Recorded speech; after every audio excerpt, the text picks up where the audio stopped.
और बात प्रयागराज की, जहां पर महाकुंभ का आयोजन हो रहा है। 10 देशों से महाकुंभ में आए विदेशी श्रद्धालुओं का भव्य स्वागत किया गया। 21 सदस्यीय अंतर्राष्ट्रीय दल का मंत्रोच्चारण के साथ भव्य स्वागत हुआ। टेंट सिटी में पुष्प वर्षा और पारंपरिक रीति रिवाजों के साथ स्वागत किया गया। विदेशी श्रद्धालुओं ने महाकुंभ क्षेत्र का भ्रमण किया। विदेशी श्रद्धालुओं ने धार्मिक और सांस्कृतिक महत्व की जानकारी ली। विदेशी प्रतिनिधियों ने मेला क्षेत्र की भव्यता की प्रशंसा की है। विदेशी श्रद्धालु संगम में स्नान के बाद हेलीकॉप्टर से महाकुंभ क्षेत्र का भ्रमण करेंगे। अंतर्राष्ट्रीय दल में फिजी, फिनलैंड, गुआना, मलेशिया के प्रतिनिधि शामिल, मॉरिशस, सिंगापुर, दक्षिण अफ्रीका, श्रीलंका के प्रतिनिधि शामिल हैं और इसी के साथ ही त्रिनिदाद और टोबैगो और यूएई के प्रतिनिधि पहुंचे प्रयागराज। तो देखिए, हमारे देश के लोग तो इस महाकुंभ की भव्यता दिव्यता से आकर्षित हो ही रहे हैं। विदेशों से जो लोग पहुंचे, देखिए 21 सदस्य जो दल पहुंचा, उनका किस तरह से मंत्रोच्चारण के साथ स्वागत किया गया, तिलक लगाकर स्वागत किया गया और इस महाकुंभ की दिव्यता, भव्यता और अलौकिकता को अपने कैमरे में कैद करते हुए नजर आ रहा है ये विदेशी। Yes. Yes. How do you feel and what do you want to say on that? Very honored to be here. It's like you are touching the legendary with your hand, and you are part of the history. And seeing this event makes us like feel not only religious but belonging to a global family, and we are very proud of it. So, do you have any object in mind that if I go to the Kumbh, I'll achieve this? Do you have any idea and any object in short of? It's not a question of object, I think. It's a question of being. So being at peace, to finally be somewhere God has been actually. And not be him, but walk in his path.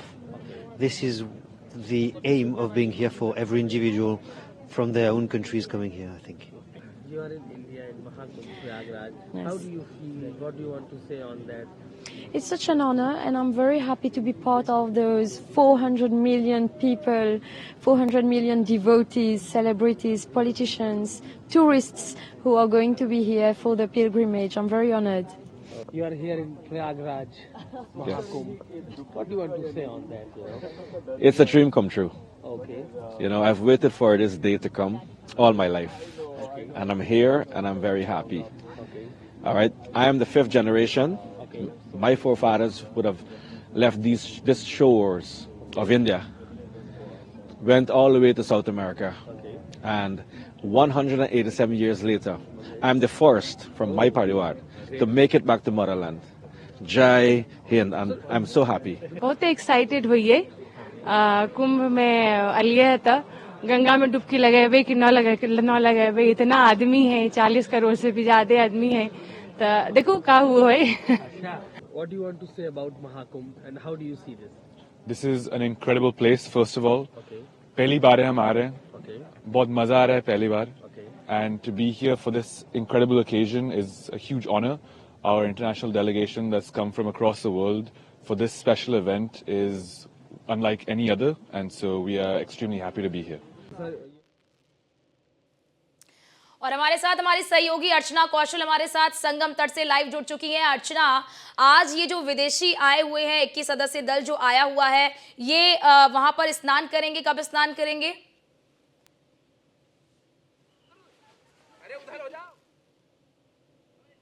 जी अर्चना, देखिए सबसे बड़ी बात कि आज यहाँ पर जो हलचल है वो बहुत तेज इसलिए भी हो गई है क्योंकि एक पूरा अंतर्राष्ट्रीय दल आज त्रिवेणी घाट पर स्नान करेगा। अर्चना, इस वक्त हम खुद संगम तट पर मौजूद हैं और इंतजार किया जा रहा है। हालांकि 8 बजे उनके पहुंचने का समय था, लेकिन अभी नहीं पहुंचे हैं, तो इंतजार जारी है। पूरी व्यवस्थाएं भी यहाँ है, पुलिस प्रशासन की तैनाती, और उसी के साथ यहाँ से संगम तट से आगे त्रिवेणी घाट पर जाकर वो स्नान करेंगे और उसके बाद वहाँ से स्नान करने के बाद तकरीबन 9:30 बजे का समय बताया जा रहा है जब पूरे महाकुंभ का भ्रमण भी किया जाएगा। तो ये आज का पूरा जो मूवमेंट रहेगा, इस पर सबकी नजर रहने वाली है क्योंकि अर्चना, चर्चा इस बात को लेकर है कि जब हम महाकुंभ की बात करते हैं तो यहाँ प्रदेश में ही नहीं, पूरे देश में ही नहीं, विदेशों में इसकी चर्चा है। और आखिर महाकुंभ में ऐसा क्या है कि ये सबके लिए इस वक्त सेंटर ऑफ अट्रैक्शन बना हुआ है या फिर अट्रैक्शन का कारण बना हुआ है? तो उसका अंदाजा इस बात से लगाया जा सकता है कि लगातार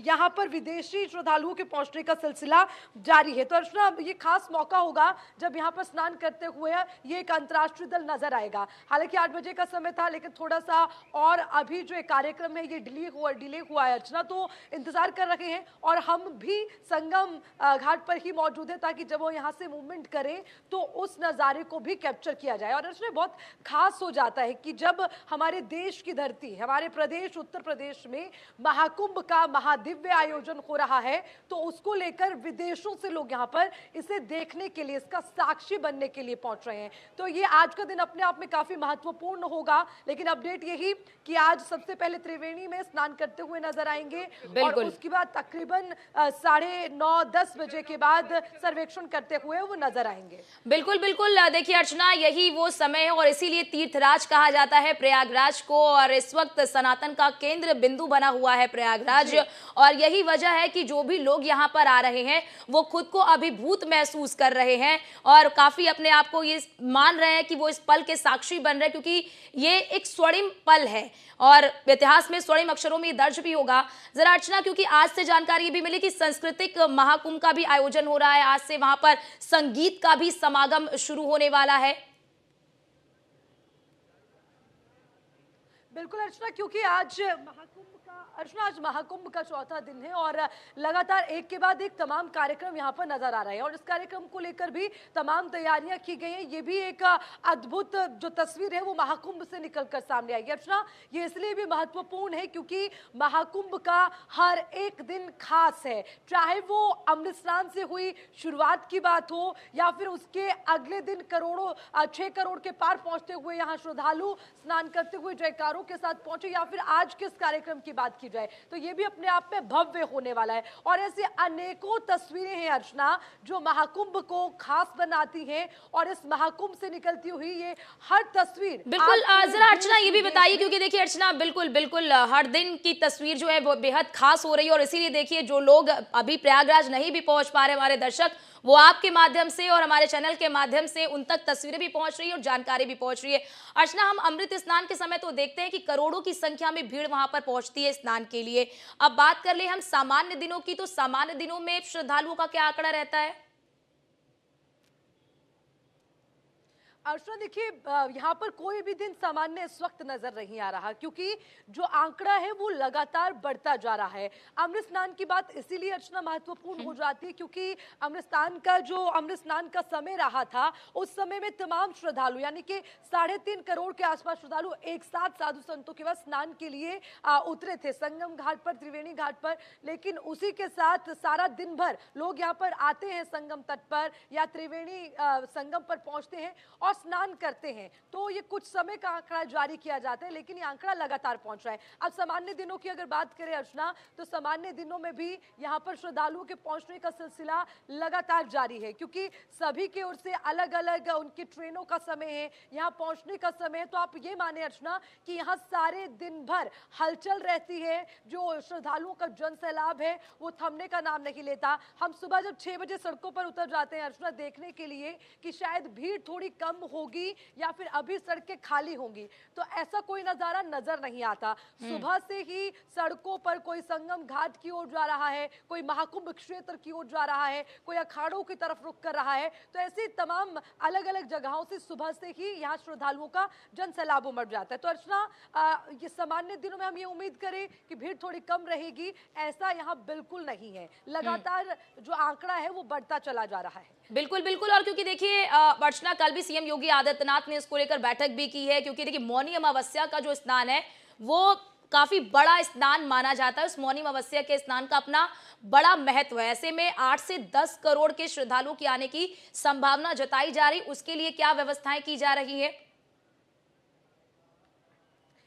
बिल्कुल अर्चना, देखिए मुख्यमंत्री योगी आदित्यनाथ महाकुंभ से पहले ही तैयारियों में जुटे थे और अर्चना ये पहले ऐसे मुख्यमंत्री रहे होंगे जिन्होंने प्रयागराज में महाकुंभ से पहले तकरीबन 7 से 8 दफा दौरा किया। लगातार वो पहुंचे, समीक्षा करते रहे और अब महाकुंभ के बीच में भी लगातार मुख्यमंत्री योगी आदित्यनाथ एक्टिव मोड में नजर आ रहे हैं। कल मुख्यमंत्री ने एक समीक्षा बैठक की है जिसमें अधिकारियों को तमाम निर्देश अर्चना दिए गए हैं और उसमें निर्देश यही है कि 24/7 ये साफ अधिकारियों को निर्देश है कि चाहे वो बिजली व्यवस्था हो या रोडों की बात हो या जो बैरिगेटिंग की जा रही है, आने जाने के लिए जो रूट बनाए गए हैं, उन तमाम चीजों पर अधिकारियों की पैनी नजर रहे। इसके कड़े संदेश मुख्यमंत्री योगी आदित्यनाथ ने दे दिए हैं क्योंकि मौनी अमावस्या होगी अर्चना, और ये अनुमान है इस वक्त। और कल बैठक के बाद भी मुख्यमंत्री ने कहा कि 8 से 10 करोड़ श्रद्धालु यहाँ पर मौनी अमावस्या के दिन पहुंचने वाले हैं। तो अर्चना, ये अपने आप में एक ऐतिहासिक तस्वीर होगी कि बढ़ते महाकुंभ के दिनों के साथ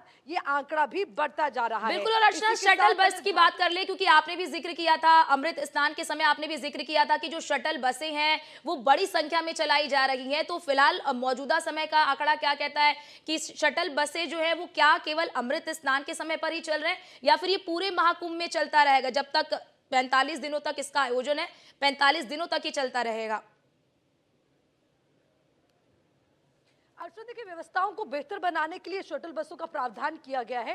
ये बसें चलती रहेंगी। मुख्यमंत्री योगी आदित्यनाथ ने कल बैठक में ये साफ कर दिया है कि निःशुल्क हर जिले में जो ये बसें चलाई जा रही हैं। और अर्चना, देखिए, इसी के साथ ई बसों का भी यहाँ पर प्रावधान किया गया है। बेहतर सुविधाओं को देखते हुए, आवश्यकता अनुसार ये तमाम चीजें देखते हुए निर्देश दिए गए हैं और शटल बसें भी लगातार चलती रहेंगी। इसके भी निर्देश मुख्यमंत्री ने कल बैठक में दिए। तो अर्चना, कुल मिलाकर किसी तरह से अव्यवस्था ना हो, इसका पूरा प्रावधान यहाँ पर है। आवश्यकता अनुसार लोगों को सुविधाएं मिलती रहे, ये साफ कल मुख्यमंत्री योगी आदित्यनाथ ने बैठक में अधिकारियों से कह दिया है। तो यानी कि जो बसों का प्रावधान है उसमें ई बसें हैं, शटल बसें हैं, निःशुल्क सेवा ये दी जा रही है ताकि जो श्रद्धालु दूर दराज से यहाँ पर पहुंच रहे हैं उन्हें किसी तरह की असुविधा ना हो और उन्हें ये महसूस ना हो पाए कि वो यहाँ पर पहुंचे तो सुविधाएं उनको नहीं मिली, उसका खास ख्याल रखा जा रहा है। तो अर्चना, युद्ध स्तर पर व्यवस्थाएं की जाएं, ये खुद मुख्यमंत्री योगी आदित्यनाथ ने साफ शब्दों में कह दिया है। अधिकारियों को निर्देश दे दिए हैं, 24 घंटे 24/7 तमाम व्यवस्थाएं पहुंचनी चाहिए, चाहे वो बिजली हो या पानी हो, उसकी आपूर्ति होनी चाहिए। ये मुख्यमंत्री ने बैठक में साफ किया है और खुद मुख्यमंत्री इस पर नजर बनाए हुए हैं। बिल्कुल। और अर्चना, जरा ये भी बताइए, क्योंकि जो 21 सदस्यीय प्रतिनिधि मंडल जो दल आया हुआ है, ये हेलीकॉप्टर से पूरे महाकुंभ का भ्रमण करेंगे, इनका ये कार्यक्रम कब है? अर्चना, आज ही जब त्रिवेणी में स्नान करेंगे तो त्रिवेणी स्नान के बाद इस पूरे महाकुंभ का वो जो है जायजा लेते हुए या फिर ये यूं कहीं कि उसका लुत्फ उठाते हुए, उसका सेलिब्रेशन करते हुए नजर आएंगे। तो ये आज की उनके दिन का पूरा मूवमेंट रहेगी क्योंकि यहाँ से पहुंचे हैं और वो नहीं चाहते कि अर्चना, देखिए, 25 किलोमीटर के दायरे में ये महाकुंभ का क्षेत्र फैला हुआ है। कोई भी एक चीज ऐसी जो छूट जाए या फिर वो उसे ना देख पाए या उसके साक्षी ना बन पाए, तो उसके लिए तमाम व्यवस्थाएं हैं। और अर्चना, आप खुद समझिए कि यहाँ पर इतने कड़ाके की ठंड में सुबह के समय स्नान करना अपने आप में सभी के लिए एक बड़ी चुनौती रहता है, लेकिन ये पूरा 21 सदस्यीय दल यहाँ पर पहुंचेगा, भ्रमण किया जाएगा। अर्चना, क्योंकि देखिए अर्चना, ये महाकुंभ ऐसा संयोग में बन रहा है, ऐसे संयोग में ये महाकुंभ लग रहा है 144 वर्ष के बाद वो संयोग बना है। जब समुद्र मंथन हुआ था उस समय ये संयोग बना था। ऐसे में बहुत सारे जो ऐसे लोग हैं जो वृद्ध हैं और जो मतलब समझ लीजिए उनका अंतिम स्टेज एक तरह से कह सकते हैं, काफी वृद्ध है, कोई 100 साल के पार पहुंच रहा है, काफी वृद्ध लोग भी पहुंच रहे हैं। अब क्योंकि वृद्ध लोग हैं तो उन्हें उनका ज्यादा चल पाना संभव नहीं होता है और मेला क्षेत्र काफी विस्तृत है। ऐसे में उनके लिए क्या व्यवस्थाएं की गई हैं?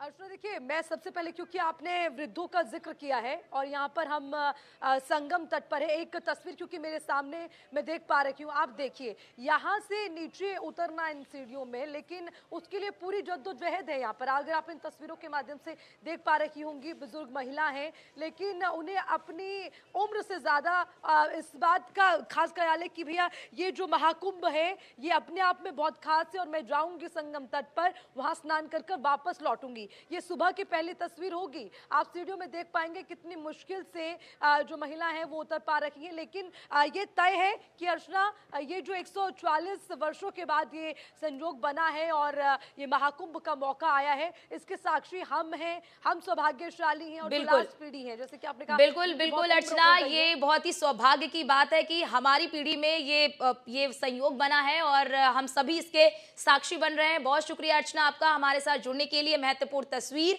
और महत्वपूर्ण जानकारी हमारे दर्शकों तक साझा करने के लिए। तो आपने देखा कि महाकुंभ की क्या तैयारी है और किस तरह से तमाम तैयारी की गई है और मुख्यमंत्री योगी आदित्यनाथ ने भी तमाम दिशा निर्देश दे दिए हैं और उन्हीं के निर्देशों पर काम किया जा रहा है।